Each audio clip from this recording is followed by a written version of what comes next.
I'm just huh, doing trying to set up my little stream. It's not working. Connect the streaming software to go live. Oh, there I am. Aha. All right, perfect. And there's a little bit of a delay. Was it 5:53? I'm gonna log on and just gonna see what happens. All right, bear with me. All right. I'm learning new software, so I started a little early. Y'all just go get a cup of coffee. I wanted to see if it's popping up, and it seems to be. And I'm also learning how to live stream that, and I hope y'all can hear. I'm learning the tech because I'm struggling a little bit with a suppression of my voice. I've expanded out to other platforms, so I think this is live streaming to Twitter, and in theory, YouTube, and in also theory to my website. So pardon me while I don't look at your face. I want to look at something real quick. I'm troubleshooting. Y'all go get a cup of coffee, walk the dog real quick. I'm gonna start talking in just a couple seconds. Hang on. On a podcast. Let's see if it's actually streaming on my website. Oh, look at me learning new technology. Okay. All right. There's a little bit of a delay, but that's okay with me. All right. Just make sure I'm in the middle of the camera and I'm far enough away so you can see me. And it's good morning, everybody. It's Dr. Toker. Welcome. Today's topic is actually quite important because it saves lives. And I've spent the last 22 years of my life having this very conversation daily with multiple patients daily, to the point where on my medical website, drtoker.com, I actually have saved videos for my patients as an intake. And I will save this video also as both a podcast and a video for my website for my own patients. And it's on the topic of colon cancer screening, the who, what, when, wheres, and whys about it. And I know a lot of people don't think I'm starting until 5. So I'm going to spend just a couple of seconds telling a little tale and what encourages me to do this. When I first started my practice, and this was 20 years ago, it's Colon Cancer Awareness Month, right? And so we're like, okay, I should do something for public awareness. And I don't know anything about marketing or media, and I hate having my picture taken. I really hate video, which is odd that I do these videos. It's a labor of love. But I decided to put on a radio ad. And so I contacted a radio company in Dallas, and they owned a couple of different stations. One was an oldie station and one was a news station. And of course, the age of colon cancer would be people who are listening to the oldies and the news. So I decided I'm going to put an ad on this station. It cost just a ton of money. I was straight out of my residency program. And so it's like I didn't have much money, but I certainly had time because I wasn't busy yet. And so I put in these ads, and lots of people called. Now, 20 years ago, you could not get a screening colonoscopy and guarantee that your insurance company was going to pay for it.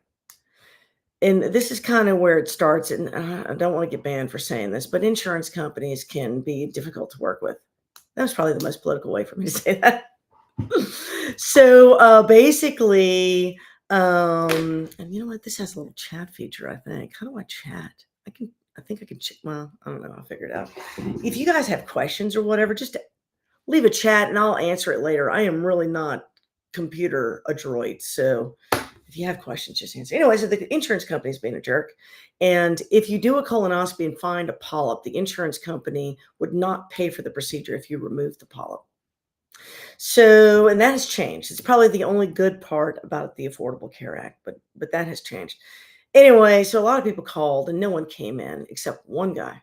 One guy came in because he heard the ad on the oldie station. And then when he switched over to the new station, it was the same ad. And he came in and he said, God is telling me to have a colonoscopy. He drove an hour. He was from almost Oklahoma. He drove an hour to see me because of this ad. And lo and behold, he had cancer. And I always felt like, did I waste my money with only one person walking in the door? And the answer is no. I saved somebody's life with that ad. And so while I mean, my return on investment was not exactly was not business savvy at all, but it saved someone's life. And so here I am at 5 o'clock in the morning, getting up early, trying to coordinate this crazy podcasting setup, which this is just not what I do for a living. So excuse me if it's not technically accurate, but because the message is important. Now, the question then began, and I think it's probably 6 o'clock right now. Yeah, it is. Okay, it's good. So now I can answer my questions. The who, what, when, where's, and why of colonoscopy. And I hope if you're just joining that you appreciate the title. Tune in, nerds. We're talking gut stuff. I think that's going to be the name of my podcast. This new program that I have allows me to save just the audio. And so when you're driving, you can just listen. I don't think I'm much to look at. So you don't have to look at me, but you can listen to me. So I'll have a little podcast, I think. I don't know. What can I tell you? All right. So who gets cancer? Who needs to be screened? Can you prevent a cancer? Can you prevent polyps from growing? So we're going to go over all that. Then how to do a bowel prep, how to do a colonoscopy, what's the point, what are the risks, what are the benefits? And then I'd like you to share if you have friends or family who are in the proper risk categories. So first of all, colon cancer is the second leading cause of cancer death in this country. And the sad part about that is that it's completely preventable. You cannot prevent it by jogging or by eating a clean diet. It is so sad to me when I see someone who is perfectly healthy, someone who's never touched a cigarette, who doesn't drink, who exercises, who eats clean. They always have. And they are in their late 50s, early 60s, and they assumed because they lived such a healthy life their whole lives, that cancer was just not really an issue for them. And then they come in with a symptom, think they have hemorrhoids, they got a little IBS symptoms. We do a scope, we find a cancer. Okay. So the who gets colon cancer is anyone. So if you have a colon, you're at risk for colon cancer. Now, there are some familial risk factors. If a first degree relative in your family, mother, father, brother, sister, child. I've had some people whose children get colon cancer. They think it's a spontaneous thing. The parent has never had a colonoscopy. Colonoscopy, parent has colon cancer. And I have seen that in my practice. So any first degree relative at any point in your life, if they develop cancer, then your screening criteria just changed. If you personally develop a malignancy, particularly breast cancer or endometrial cancer, then you're at risk for colon cancer. There are some genetic tests that some families will do that put them at risk for all cancers, including colon cancer. So these high risk people, if you have ulcerative colitis for longer than 10 years or Crohn's disease longer than 10 years, inflammatory bowel disease, these patients are at risk for cancer. And so if you're in a high risk category, you're going to start your colonoscopies early. You will start at age 40, or you will start at 10 years younger than the person in your family with cancer. So some of my patients are in their late 20s with colon cancer, which means their children, their brothers, their sisters, all need to start at 18. That seems crazy, but that's just how familial cancers work. Some of these patients have a genetic preponderance and can get cancer at a very, very young age. It's one of the reasons we know you really cannot prevent cancers from forming. The people in these genetic categories that might have polyps everywhere, thousands and thousands of polyps, their incidence of cancer is 100%. You can't stop this process. And no matter of diet, no matter of drug will do it. And so you do need to have colon cancer screening to pick up on cancer. But the reason a colonoscopy is your gold standard is because it's the only known way to prevent a cancer. How? Colon cancers come from something called the colon polyp. It's an abnormal growth in the colon, and over 30% of the population will develop those spontaneously. You don't have to have a genetic defect for this to occur. The only way to keep that polyp from becoming cancer is to remove it. And so no stool study, no x-ray is going to remove that polyp. Now, the reason the colonoscopy is the gold standard screening test in America is because right now insurance companies give you one screening test every 10 years. And if you're going to have one screening test, you need to choose the one that's also going to remove the polyps. The second you do a different screening test, like a Cologuard, and I'll talk about Cologuard, which I use in my practice, so I'm not anti-Cologuard. And I know I just mentioned its name brand, and I think mentioning name brands is what gets you in trouble on these platforms. So I'm not anti-Cologuard. Everybody spare me. I'm having a problem with insurance companies, and they are starting to have this conversation, interestingly. Medicare has just changed this regulation. Thank goodness. But if you have a Cologuard that is positive, then you need to have a colonoscopy to figure out why it was positive. And that follow-up colonoscopy for private insurance is not covered. It is now a diagnostic study. We're back to that 20 years ago, where if you had a polyp, it's no longer a screening test. And I think that's stupid logic. Our goal in life is to spare people a preventable disease that kills them, by the way. So I would like to see a bigger push for insurance companies paying for a colonoscopy on the heels of a Cologuard. This is something that maybe you could do proactively. Ask your insurance company.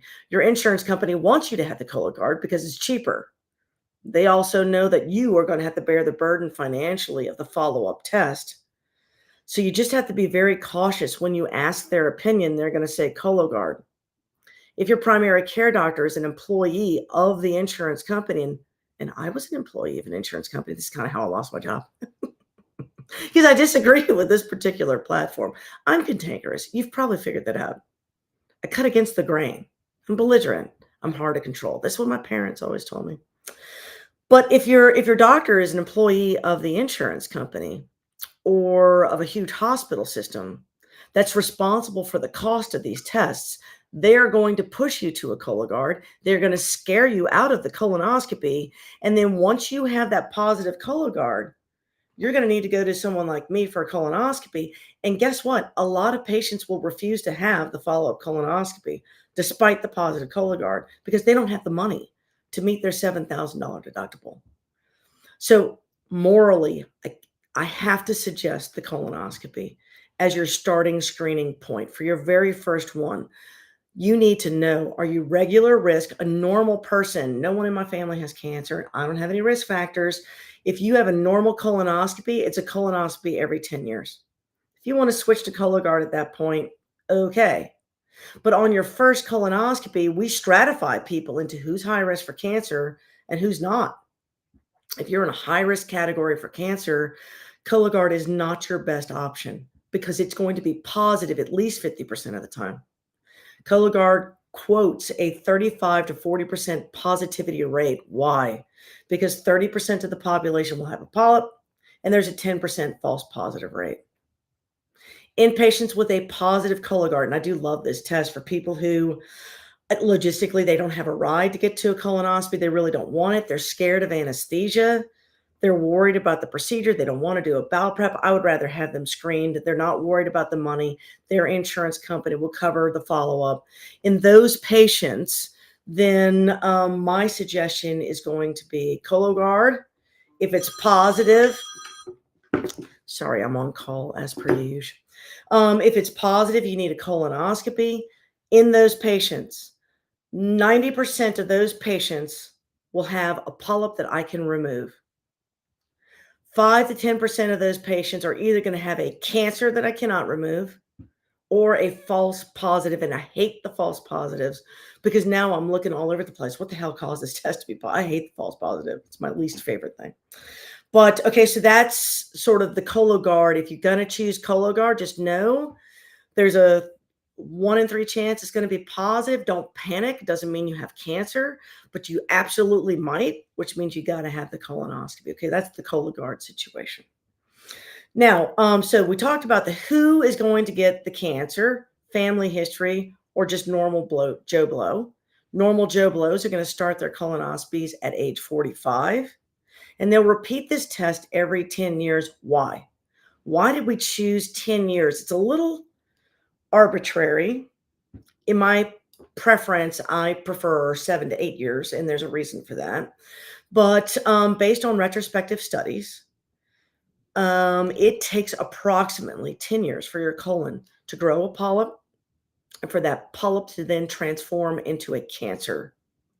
So if you want to find a cancer, you get a colonoscopy every 10 years because based on retrospective data, that's how long it takes to develop a cancer. Now, I personally don't want to find a cancer, especially in one of my patients. God forbid. I do not want to see a patient that I saw 8, 10 years ago and now find cancer in them. Like, that is not cool. I don't like that. So I've always told my patients come back in 8. Why? Because I am not infallible. A colonoscopy is not 100%. There could be a tiny little polyp in there that you miss. Here's a scary situation. People who have a family history of cancer will develop something called a serrated adenoma. And a serrated adenoma, I'm telling you, is flat. They are scary hard to find, especially when they're small. It is for this reason we screen these patients every 5 years. Their polyps are extraordinarily hard to see, and they tend to grow rather fast.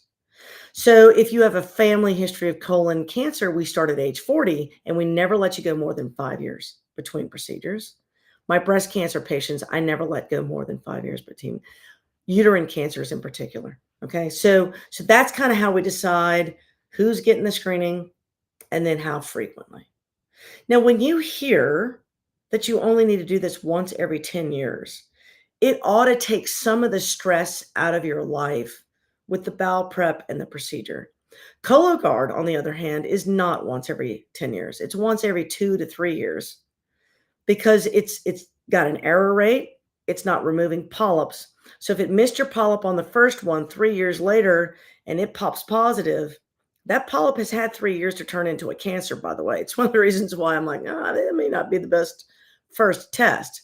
I use it, but it's not my preference. So my husband and I got colonoscopies. Just if you want to know, ask a colorectal surgeon. They don't do the Cologuard. And I had to take a day off at work and had to do the bowel prep and all that kind of stuff because the colonoscopy is superior. My parents get colonoscopies, not Cologuard. Okay, so now I treat everyone as if they're family.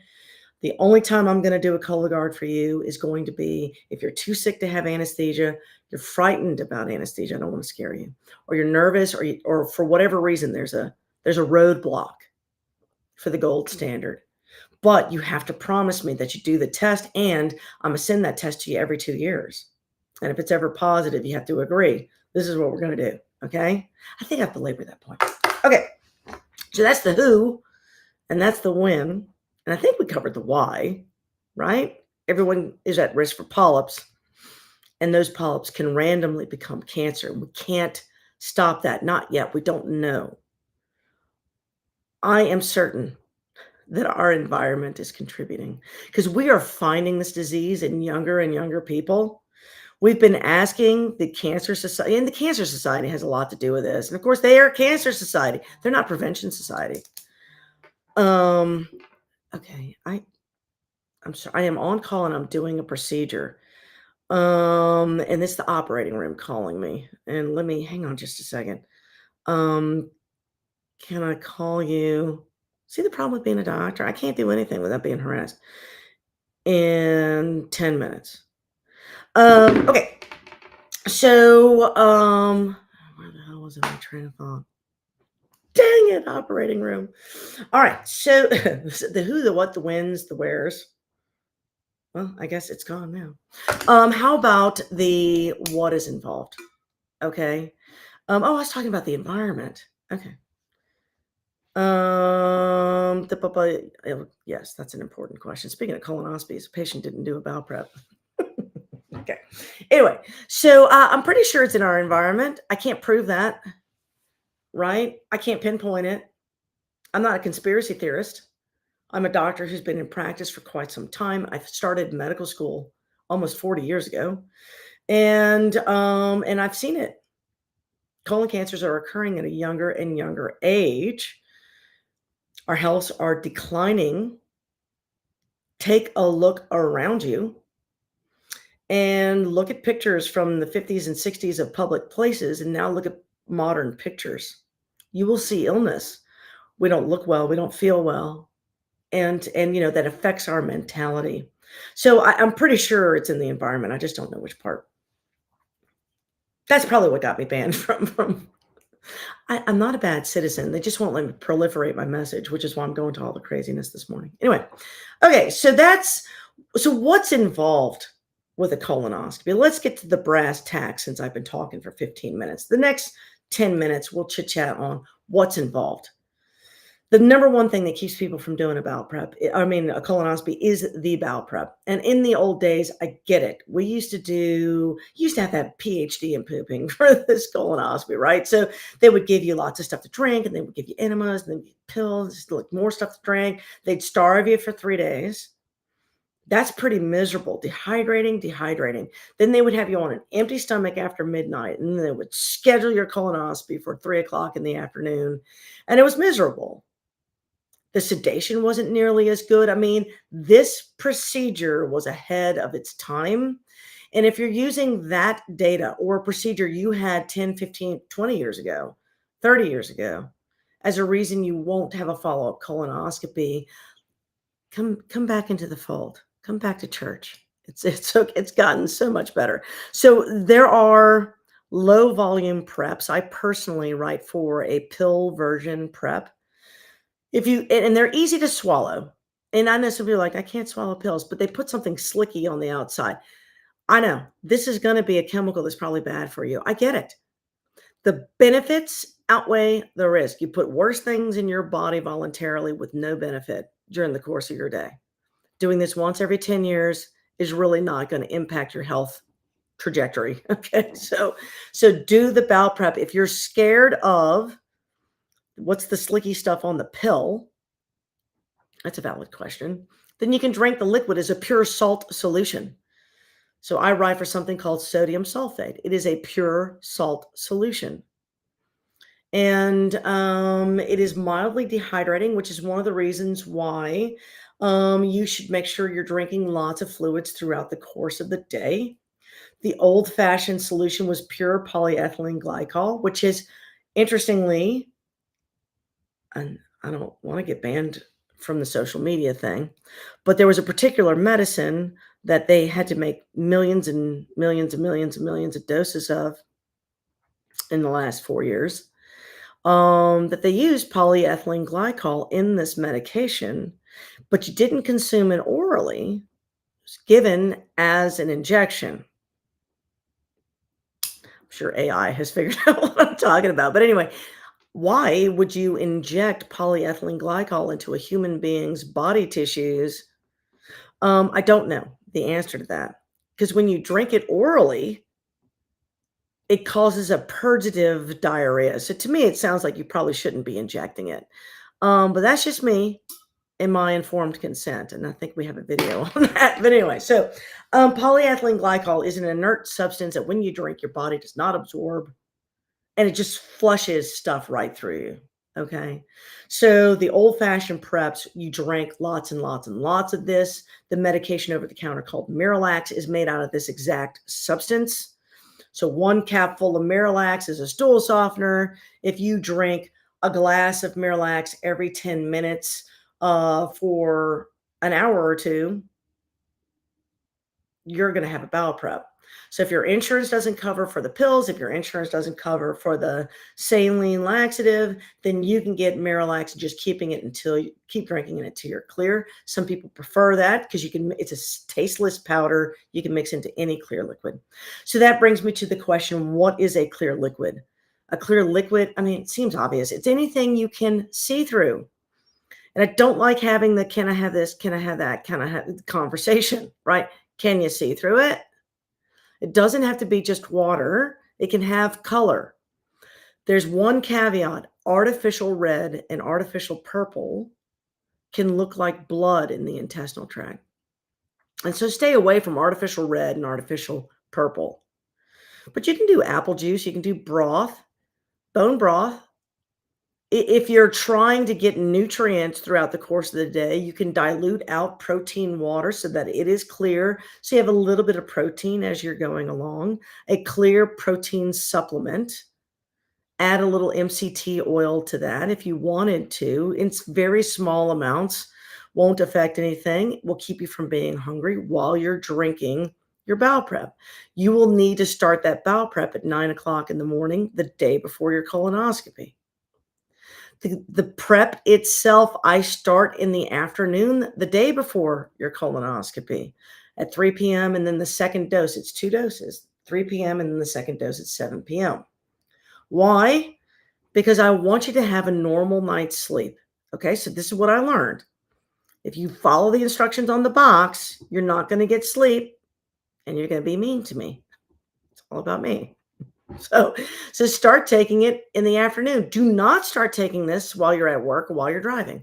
Do not drink it and decide, oh, I need more Jello and get in the car and drive. You're not going to have a good time. This stuff hits without warning. There's no predicting it. There are some people who can open the container and get so nervous about the bowel prep that they start pooping. There are some people who can go through both doses and it sits like a rock until it starts working. There's no predicting it. So don't get through the first dose of medicine and decide, oh, I got to take my kids to a soccer game. What the hell are you thinking?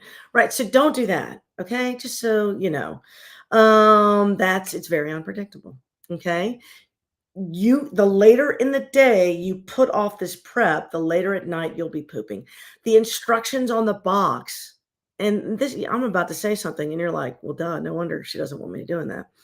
The instructions on the box say take your first dose at 10 o'clock at night, a powerful laxative at 10 o'clock at night. And the second dose at 4 o'clock in the morning. Why would I ever do that to you? You're not going to get any sleep doing that. And it's not like one pill and you go to bed. It takes 30 minutes to take these pills. There's 12 pills in this bottle. You take 2 pills every 5 minutes with a sip of water until it's empty. It's easy to do. You don't taste it. My patients prefer it over the liquid that you can taste the medicine. But it's not like you can wake up at 4, drink 1 pill, and go back to bed. That's not what's going to happen. If you follow the instructions on the box, you'll be pooping all night long. So I just frame shift that stuff earlier in the day. If you have an afternoon procedure, you truly can wake up at 3 or 4 in the morning and start the prep. And I have patients who like to do that. They do one dose at 3 in the afternoon, the next one at 7 o'clock in the morning, and then their procedures at 3 o'clock in the afternoon, and they're fine. You can do that. You need to be on an empty stomach for at least 5 hours. Some people will say 6, some people will say 8. Listen to your doctor on that preference. If you are on a diabetic medicine that's once a week injectable, and I'm not going to mention name brands, even if you're not diabetic because they use it for weight loss, you must skip this medicine for 2 weeks prior to your colonoscopy because it prevents your stomach from emptying. Okay. If you are diabetic, you need at least 8 hours on an empty stomach. And if you're on these injectable long acting medicines for weight loss and diabetes, and you know what they are if you're on them, you've got to skip a couple of doses. You have to. It's unsafe otherwise. An anesthesiologist will not put you to sleep, and that's the fun part of this procedure. Okay, so now we have been on a clear liquid diet, no solid food, no solid food. We've taken our 2 doses of our medicine. We're pooping. Your butt's not designed for this pooping. It's you're not going to have a good time. So I do highly suggest spend some time in a hot bathtub, put Vaseline, the old cheeky buns there. That'll help. No one loves your butt the way that I do. Your GI doctors are not going to tell you this. They just let you come in with the baboon butt. I don't want you to do that. Okay. So Vaseline, you can use a little hair dryer.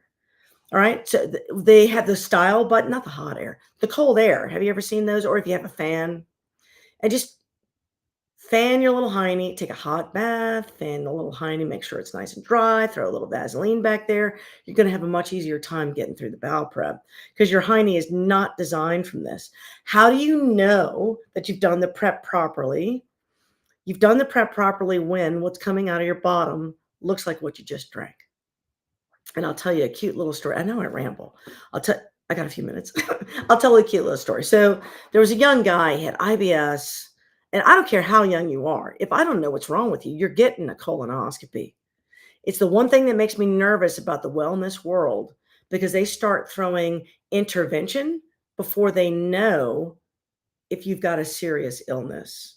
Okay, so and listen to me very closely. If you've got IBS symptoms and you've been following me for the last year or two that I've been posting videos, and you're trying those things, please don't do that without knowing whether or not you have a colon cancer or colitis or some other serious issue, right? So if you've got a symptom, it's colonoscopy. Let's prove you're not dying. And then let's talk nutrition. Okay, because that is how I run my own personal practice. Okay, so young guy, IBS, nervous. He's a soldier. He just got back from Iraq, I guess. I mean, like, you could imagine the stress, and stress causes horrific IBS, but he was also in a foreign country. Could he have a parasitic infection? Could he have a viral infection? Could he have an autoimmune disease? And cancer's not super high on my list, but we're going to go looking. Okay. So and he's actually a Marine. So if you're a Marine, you'll recognize this mentality. So, and I told them this story. Keep drinking the liquid until what's coming out of your bottom looks like what you're drinking. So, and he was drinking a lot of orange Gatorade. So he's drinking the orange Gatorade, and sure enough, the poop coming out of his hiney is looking like orange Gatorade. It was clear, and it's still orange. He thought that's cool. So he switches to like green Jello. And I'm a big fan of green Jello. Green Jello actually helps me find polyps. So do a lot of green Jello. I like that. Green and blue will highlight a polyp nicely, even the real flat ones. Okay. Just that's my hack. Don't tell the other GI doctors, but that's my hack. If you want your polyp seen, blue and green. Okay. So he starts eating green Jello and he starts pooping green. He thinks that's pretty cool. And then he starts eating blue Jello and he's pooping blue. And so he comes to me the next morning and he's like, it's like the rainbow of Skittles coming out my butt. It's amazing. So that is truly what will happen. These artificial colors just do not change their color in your intestinal tract. If you want to try that experiment, you will have a clean prep. Trust me. But just make sure you finish up on the green or the blue so your doctor can see the polyps. Okay, so that's the prep. Then the empty stomach, and then we withheld your diabetic medicine. If you are on blood thinners, talk to the doctor who wrote your blood thinner. When can I stop the blood thinners? If you're taking aspirin or high doses of fish oil or high doses of vitamin E or ginkgo biloba just for your health, stop those for 2 weeks prior to the procedure. If they were prescribed by a doctor, primary care doctor usually, ask them, when do I need to stop this? Tell your endoscopist, whether it's a GI doctor or a colorectal surgeon, my doctor says I need to stay on my aspirin until 5 days before the procedure or whatever. And that is okay. We stop those things because they are blood thinners. And when we're doing the procedure, if we remove a polyp, we don't want you bleeding. In the modern era, you can prevent post-polypectomy bleeding, not just by withholding these blood thinners, but by using something called a clip. The colonoscopy, you can operate through this colonoscopy. It's pretty cool tech. One day I'll show it to you. It's pretty cool tech. And if you take out a polyp and you're worried, you can put a clip there so that the incidence of bleeding or post-polypectomy pain in my practice is essentially zero. It's because I'm very happy to use a clip. So this way, you can have your colonoscopy. We can remove this polyp without increasing your risk of bleeding or infection. One of the reasons people will be scared to have a colonoscopy is because they've heard the possibility of rupture. And that's been a lot of the comments that are in the thing. And I get it. It's an invasive procedure. This is not a non-invasive. It's an invasive procedure. You put a 7-foot tube up someone's hiney, you're being kind of invasive, right? So no matter what someone tells you, okay, this is your full informed consent. It's invasive. In a normal person with no symptoms, screening colonoscopy, the risk of perforation is uncommonly low. It's got to be less than 1 in 20 or 30,000. The risk of perforation in that population for colonoscopy is the same risk of perforation for a CT colonoscopy, colonography, where you still do the bowel prep. You come in, you don't get sedated. They pump your colon full of air and contrast, and then they do a CT scan. So you're awake for the distension of the air. And if you put in too much air, because it's blindly put in, you can rupture someone's colon. And so they both have a risk. It is this rupture of colon from blind high volume air and fluid, which is why I say no to the colonics. And I do have a video somewhere. Don't hate. That was a long conversation. So anyway, I don't like blind. You don't see what you're doing high pressure. That's just all I'm saying because it's a balloon. It'll pop. Okay. What about people who have belly discomfort? What is the risk of their perforation? In my practice, again, 0. However, that may be more like 1 in 15,000. As a surgeon who does this for a living, and I am asked to operate on people emergently for ruptured colon after colonoscopy, that's something I'm doing once every 2 or 3 years. It is an extremely uncommon risk. Is it a risk? It absolutely is. But it is a very uncommon one. And the benefit, because 1 in 200, I'm going to find something that requires an operation. So 1 in 200 of my patients will have a polyp or a cancer so large that it requires an operation. And 1 in 30 to 40,000 will have a complication. That is a risk benefit ratio. Okay. This is why I advocate for the process. Okay. So now this is how we've prepped, kind of what to avoid. Now here comes the easy part. You come to the surgery center or the hospital. Someone starts an IV. There was a time where insurance would not pay for the anesthesia, if you can believe that.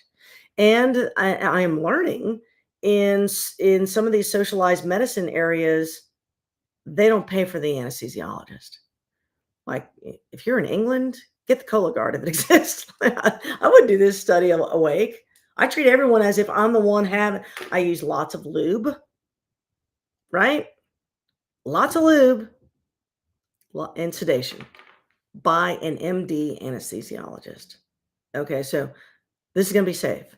The modern sedation we use is propofol, which means it's quick to act, has very few side effects. It's out of your system very rapidly.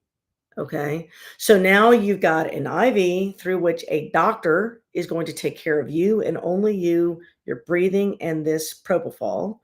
That way I can focus on your colon. You'll fall asleep quickly. It'll be like time travel.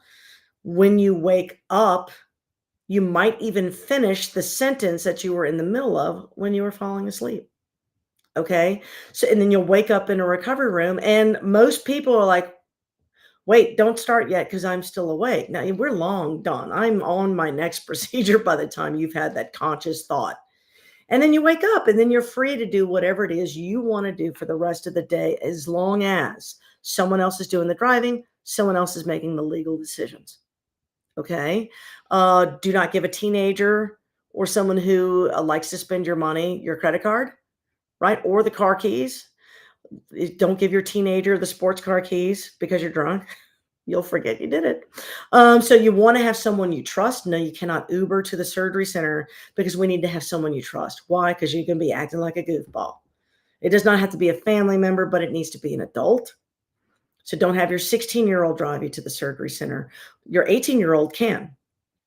So it's all about what we consider an adult in the state of Texas. And each state may be a little bit different. Each hospital, each surgery center will be a little bit different. In the aftermath of a colonoscopy, use this as the world's greatest opportunity to retrain your microbiome. We've just flushed out all of the bacteria. The most common complaint is going to be a change in bowel habits after doing that. I'm telling you, use this as a therapy. You've done the bowel prep. Here's your homework. I want you to start cleaning up your diet. Go gluten free and milk free for a good 30 days. Eat a lot of fermented food for the next 30 days. Take a probiotic. You choose. I am sitting on the medical board of a company that's coming out with a digestive aid. I will tell you the name of that when I am clear and free to do it. It comes on the market very soon. So one day I'll start using it by name. Right. So you're going to want to add a probiotic. Stay away from processed food. Stay away from inflammatories like artificial sweeteners and sugar. When you expand your dietary preferences, even if it's just for a month, lots of different fruits and veggies. If you can't tolerate vegetable matter, and there are a lot of patients who can't because it's too fibrous, then juice it, smoothie it. I use a company that does a lot of powdered stuff, for lack of better words. There's no cellulose in it. I love them because you can make smoothies. It dissolves just like in regular water. Like they do a lemon and a celery. That's right. So, and I just stir it in the morning. It takes no time. Boom, boom. And it's organic powdered supplements that I put into my water. So start doing a lot of that because that will diversify your microbiome, come out of your colonoscopy healthier than you were when you came in. All the polyps are gone. We've prevented your cancer. Now you've trained your microbiome. And when your gut is working properly, your brain works properly, the rest of your body works properly. You can improve things like arthritis, blood pressure. You can improve your weight. You can improve your anxiety and your mentation by controlling your microbiome. All of that information is sort of what I talk about in my own online program called Gut Check. Please go to my website to figure that out. The content for today, and the reason I've got this fancy setup is a thank you to a company. I sit on their medical board called Super Patch. This is the tactile patch technology. I give a lecture this weekend on how that technology can improve digestive health. And with their permission, I got to let them look at the slides, but I'd like to turn that into a free PDF for all of you to enjoy because there are ways to improve your life that don't require big pharma. That might be why my voice is stifled on social media, might be platforms, but you can do it with diet, exercise, and the supplements you choose. And Super Patch is not a medication. It's not an oral supplement. It's something you put directly on the skin. The one that I use on a daily basis is for stress, and stress, and I think I mentioned in this talk, kills. Certainly dorks up your intestinal tract. Okay, so that is the who, what, when, where's, and why. I've talked way too long. Thank you if you've stayed along for this process. And if not, I will turn this into a verbal podcast you can listen to on the radio and share it with friends if you know somebody who is scared to have a colonoscopy. And then that's it. So I will see y'all next time. And I want to thank you so much for joining me. And then look for me on Twitter, Rumble, YouTube, and I'm trying the TikTok. I can't do, am I too old for the TikTok? But I'm trying.